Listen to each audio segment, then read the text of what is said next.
BugeyeBob here, a little bit of crossover this week. This is a scroll saw. It's used by woodworkers. It even says right there, scroll saw, right on the side. Proves I'm right.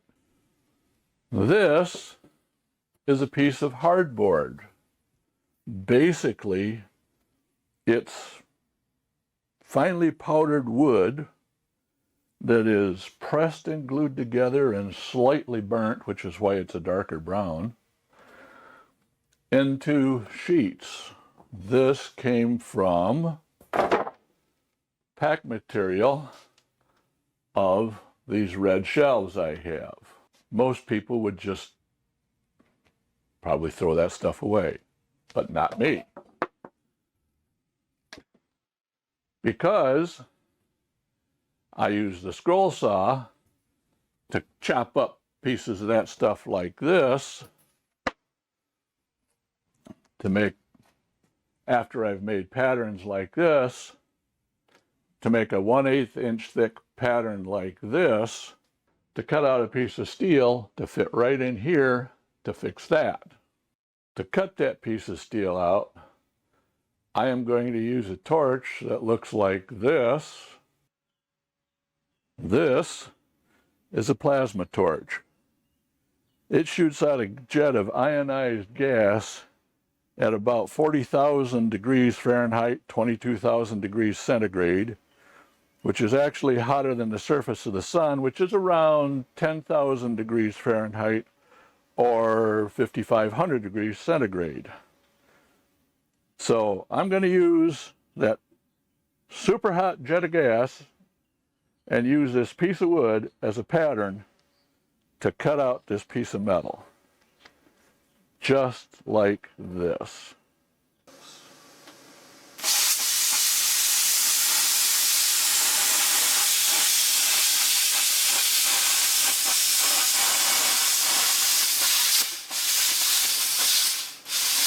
Please like, share, comment, and subscribe. You can now make a one-time or recurring donation to help save Lazarus through PayPal. For less than the price of a cup of coffee each month, you can support this project as a member on Patreon. See the links in the description below.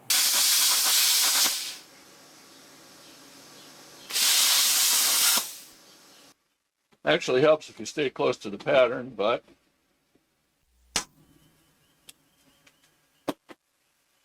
there's my piece of steel.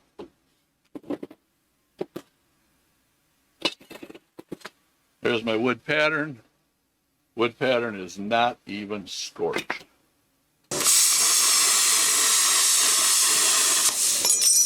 Slick. I love this thing. Okay, so far we have gone from this paper pattern to this wood pattern to this piece of metal. Next up, let us weld that beast in there. Be back in a couple of minutes when I'm done.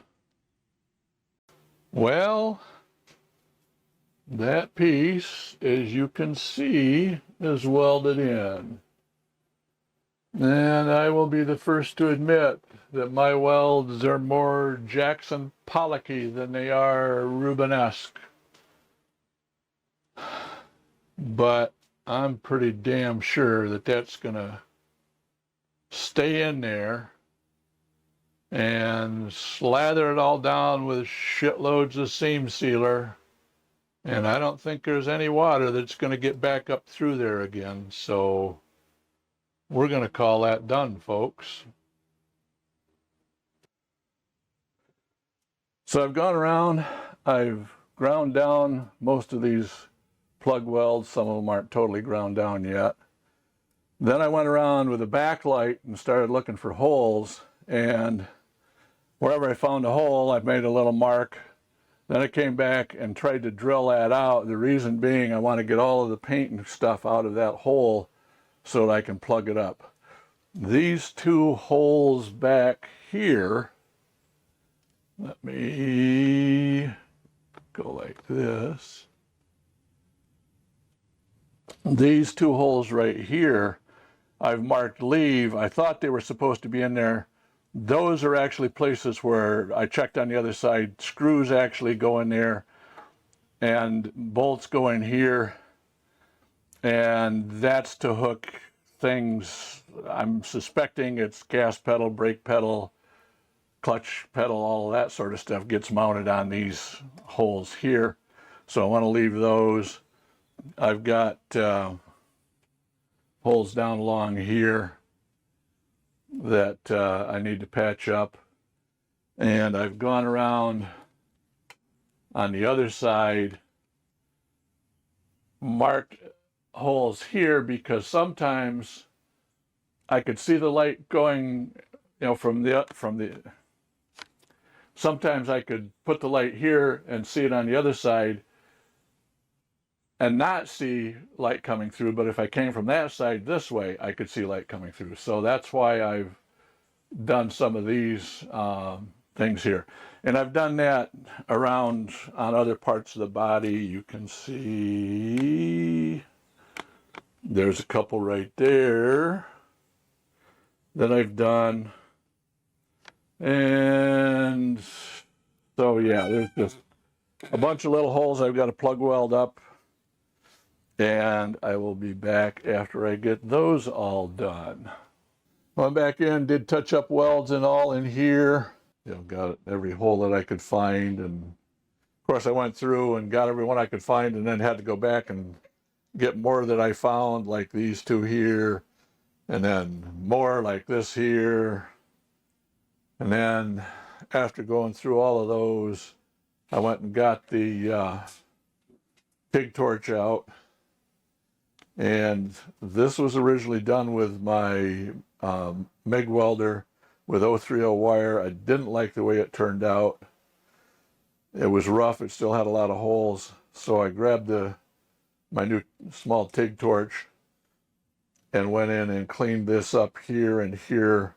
So now I'm pretty confident that when that's all ground down, it's going to look like just decent metal again. Did the same thing over here.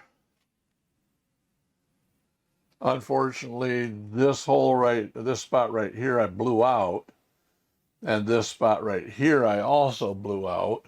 So I ended up having to go peck with the MIG torch and build it up enough to where it would finally fill in that hole and be fairly solid. I did the same thing up here, and now those holes should be fairly clean and done. I got these spots down here taken care of. There were some here that I took care of. Some along in here. Basically, what I was trying to do was get both sides so that I made sure that it was filled in all the way and I wouldn't end up with water going in or out through the damn thing. I had this hole right here in the drive shaft tunnel that I had to take care of. So now I'm at the point of putting in these members here and the piece that comes up this way, but I've got a problem. And that problem is this car got nailed right here. I don't know if they ran into a curb or what, but it was pushed in. The wheel well was pushed in and the rocker panel or sill was pushed in. So the problem I'm faced with between that and these panels being rusted out oh, you damn thing, quit that. Between this damage and these panels being rusted out on both sides and having to replace them, and these being rusted out on both sides and having to replace them, I'm in a situation where I'm not sure if the body is square. It's possible that when this accident happened, the body got twisted a little bit like this. I'm hoping that's not the case. I'm hoping I can measure diagonally and have it come up to where these are pretty much dead on. I don't know if This is 100% square to this back panel. I'm hoping it is. I'm hoping that I can between cross diagonal checking and checking after I mount the bottom spring box piece on here, the brace that goes in here that comes up to here, I'm hoping I can check all of that and make sure that everything is square for when I go to put the floor pans on. Because if it's not square when the floor pans go on, then you're going to end up driving down the road with the vehicle crabbing, and I don't want a crabby vehicle. This has been a rather hot and sweaty day. It was raining outside, and the AC in the garage is on the fritz, so it's pumping out a little bit cool air, but nothing like it should be. I'm going to have to tear that thing totally apart. It's actually got black mold in it now, so that's got to be totally torn apart and cleaned out or replaced. So next step is going to be cross-checking, and I am going to do that tomorrow, and I will show the results of that in just a minute. Okay. I went around and checked with a square, made sure this piece here is square to this old sill using this rather large framing square. So this is square to there. This is square here. I checked this one here, square down here, and I got this square here. This upper sill you noticed is bent out. I had to pound the hell out of it to get out of the way so that I could double check everything. Even though I bent this up here, back in here, this is straight and flat. So that's why this is pushed up against there, and we don't care about this. This is all straight through right to about right here. So this is tight against that, which is good. So everything shows that it's square. Now, when I measure like this,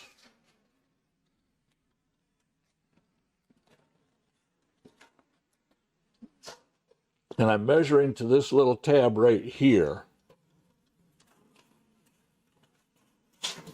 and that's turning out to be 70 3/4 of an inch right there. Actually, almost a 1/16 of an inch over. So that's the measurement in that diagonal. Now let's do it in the other diagonal. And when I go corner to corner with this one, it's turning out to be about 70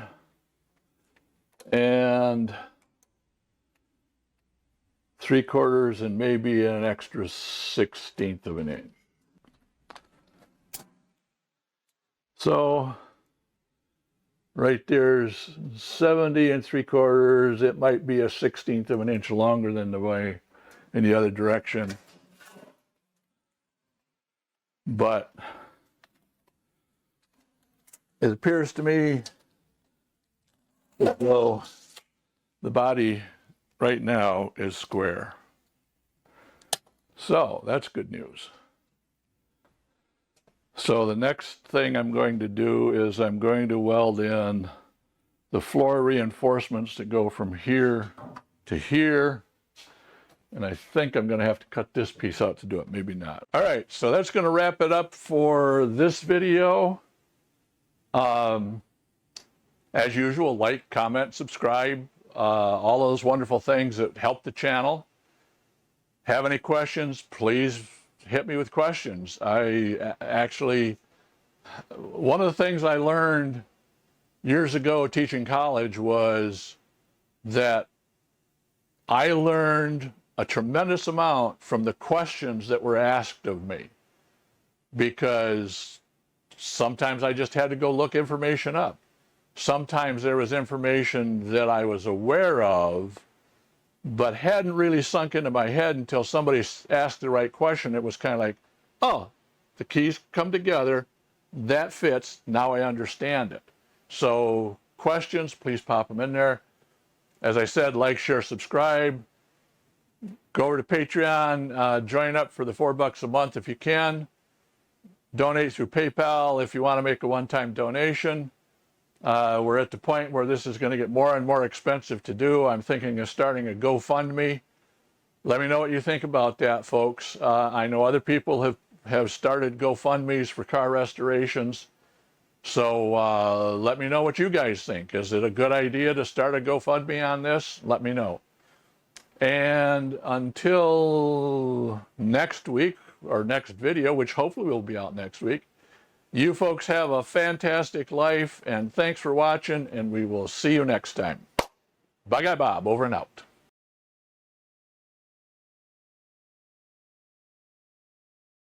Well, folks, that's it for this episode of BugeyeBob. I really appreciate you watching and hope that, like me, you've learned a few things to do, or maybe not to do, in this episode. Please like and comment on this video, as it encourages YouTube to share it with others and helps grow the channel. Make sure you subscribe and click the bell to get notified when new videos are released. If you'd like to support this channel and save Lazarus from the recycle furnace, you can now make a one-time or recurring donation through PayPal. You can also support this restoration project by becoming a member at patreon.com/BugeyeBob. Patreon members get early access to the videos, and in the future will enjoy question and answer sessions and live streams. As this channel grows, future Patreon member benefits will include bonus or extended videos, member names in the credits, and the ability to suggest topics for future videos. You can follow this BugeyeBob restoration on YouTube and Facebook. You'll find the links in the description below for PayPal, Patreon, YouTube, and Facebook. Once again, thank you for liking, commenting, subscribing, and supporting this channel.